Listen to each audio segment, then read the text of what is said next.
Interesting testimony to come out of the commission. Ayanda, take us through it. Yeah, Xolisi, welcome back to the Bridget Mabandla Justice College. And let's face it, it was also a bit technical. There was a considerable amount of time going through painstakingly some of the different indicators in the detail, the cartridge detail, that has been used really as an example of the kind of information that you'll be able to extract from the work being done by the analysts working in the Forensic Services Lab. As you've mentioned, we've just heard from Brigadier Mishek Mkhabela. He's the head of the ballistic unit within the SAPS's Forensic Science Lab. And his job really is to oversee the kind of technical details that he's just taken us through. But the picture, at least towards the tail end of the first leg of his testimony, is about just how much work needs to be done and seemingly how few resources there are to get it done, at least timelessly.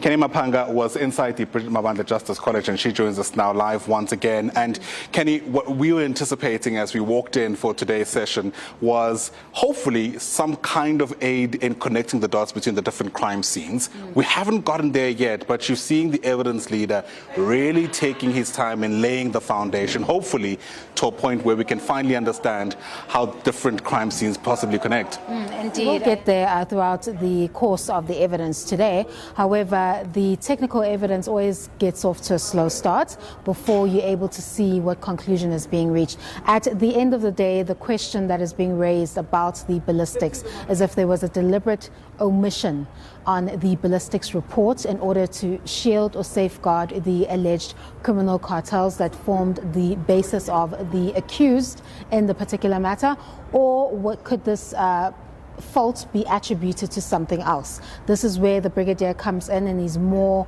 going to be quite useful, as we've heard from the first few hours of his evidence, because we're seeing the kind of magnitude of the work that they're facing as the ballistics team and the kind of resources upon which they have to work with. So the two are not balanced. You can see that they're dealing with a lot more of a demand than what they can provide to the SAPS, but still doesn't explain what, from witness A's vantage point, that they had this particular report brought back to them with an alleged omission, or at least that's what he understood it to be. So perhaps we'll get an answer from the brigadier as to what could have happened where you get a positive result in one lab and then you don't get the same in another. What could the discrepancies have been in that particular analysis for those conclusions to be reached? And if any reason could come about, could it be linked to the alleged persons or alleged cartel members that formed the subject of this analysis? Because that analysis was going to be critical to linking the firearms to the various murder scenes that implicate these alleged cartel members. And we've gotten a bit of a sense of how they do that. I'm not even going to try use the terminology that was used inside this commission. But at the beginning, we saw the commissioners taking their time in really trying to explain this in layman's terms, this concept that when you fire a bullet, it leaves a fingerprint, essentially. That's the metaphor they used. And you're able, right. There are unique markings that this bullet actually leaves. And because of that, you're able to link directly a cartridge with a firearm. In fact, I want to take us back to that moment where Brigadier Mkhabela also took his time to explain the different techniques that they use, depending on the material, for example, of this firearm. Take a listen.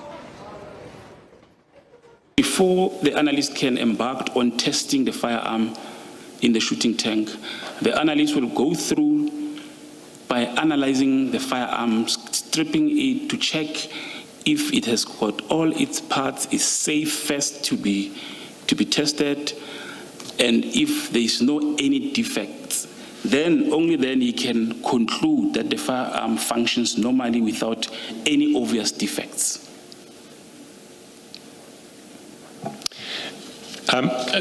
Then going back to 13.3, you speak of the identification of the caliber and type of ammunition, you say used in a crime. Can I ask you to go to page 23 of the report and look at paragraph 6, read with paragraphs 4.12 and 4.13, and is that the sort of, is that a conclusion from the process that you are describing in 13.3? That is correct, Commissioners. What the analyst will do here, say for example, received 5 cartridges that he must determine if they are they are originals. The analyst will take a sample and he will open one from the samples to check if it has got all the components of a cartridge case. That he will check if there's a propellant, there is a primer, there's a cartridge, there's a bullet, those 4 components which made a complete cartridge. The analyst will check if those exhibit that he has received comply with that. They do have those 4 components. If he's happy, then he knows that these cartridges are indeed live ammunition.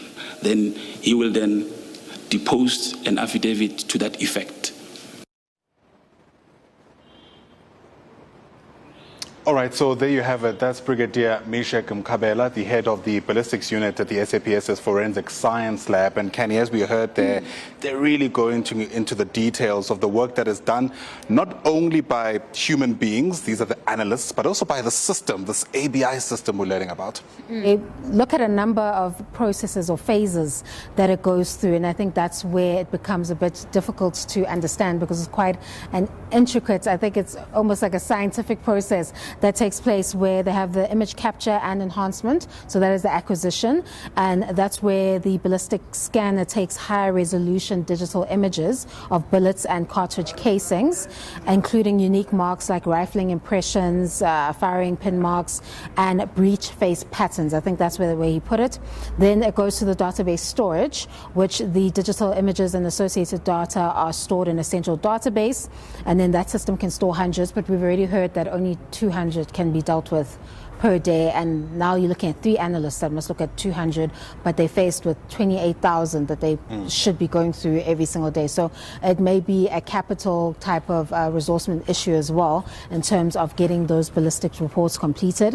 And then there's the automated comparison, and then that's the one that uses the advanced mathematical algorithms to solve that. And then there's, of course, the expert review. So it's quite an intricate process before that system can be completed in order for the IOs or the prosecutors to have the information that they need. We know that these investigations deal quite largely with the use of these particular firearms, and they seem to show up in multiple crime scenes, these particular firearms by these alleged criminal cartel syndicates. So what we'll get an understanding of is this foundation laid and the kind of system that they're dealing with and the kind of challenges that they are dealing with, because it's quite clear that what he has or what he's working with right now may not be enough when you look at what the country is alleged to be confronted with these alleged criminal cartels who are using all types of firearms to carry out their alleged hits.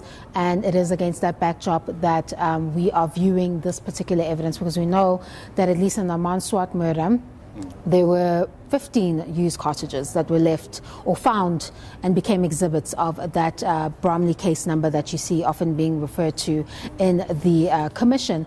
And it is that was formed part of the analysis upon which witness A deals with these alleged stumbling blocks that always came up in the way. And one of that alleged interference is this allegation or the suggestion that there may have been alleged tampering with the evidence, particularly with these exhibits that deal with ballistics, because witness A and B are alleging that there was a deliberate omission to ensure that this information is not there because of how critical it would be to nailing multiple criminal cartel syndicates, or one criminal cartel syndicate, to the alleged multiple hits of various individuals that may have been perceived to serve as a threat to their operations and their benefits. If anything, by the end of it seems we'll be ballistic experts in one way or the other, given just how much detail is coming out of at least the first leg of Brigadier Mishek Mkhabela's testimony, this SAPS ballistic expert who's taken to the stand since 9:30. If anything, last week is anything to go by, commissioners should be back inside that venue in about 4 minutes' time, and by then I'm sure the picture will continue to crystallize a bit more as we get a better sense of how this particular unit is balancing its resource constraints, the money that is spent to run the system, and of course the demands that they face in terms of helping fight crime ultimately. And as soon as commissioners are back inside the venue, Mxolisi will certainly be there for you to get you a sense of how the remainder of today's testimony fares.